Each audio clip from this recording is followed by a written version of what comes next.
Welcome, in front of me is ASUS VivoBook Go, and in this video I will show you how to check this device's temperature.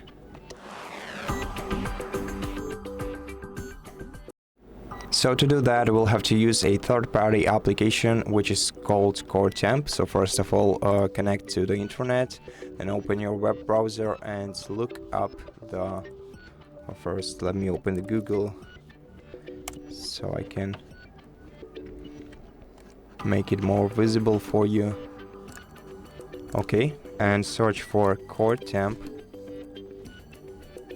press enter, and on allcpu.com website you'll be able to find the application.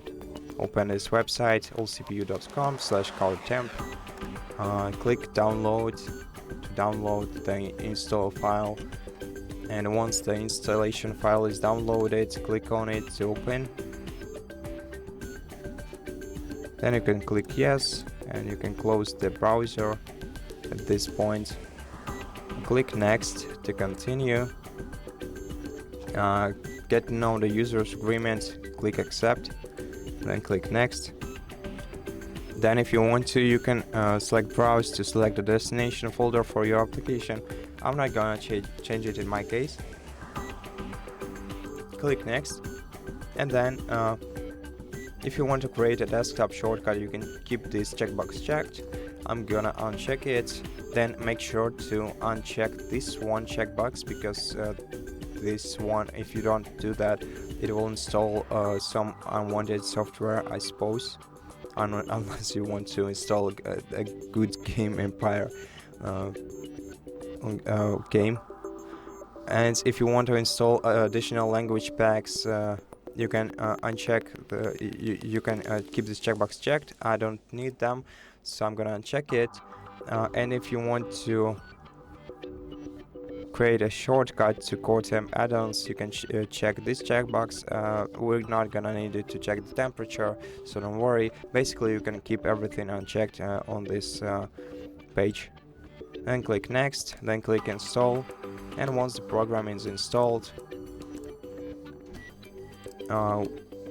click finish, and the program will launch. Unfortunately I don't think I can make it more visible for you, but basically here you will see the CPU on your laptop, model, platform, CPU ID, and all the different information about your CPU. But the most important part is the temperature readings, and in this part of the window you'll be able to see the current temperature for each core of your processor, which in my case is 48 degrees Celsius. You can see the minimum registered temperature for now, since this program has just been installed. These values of min and max will be slightly incorrect, so you should leave it for to run for a while. Test it in some games, maybe.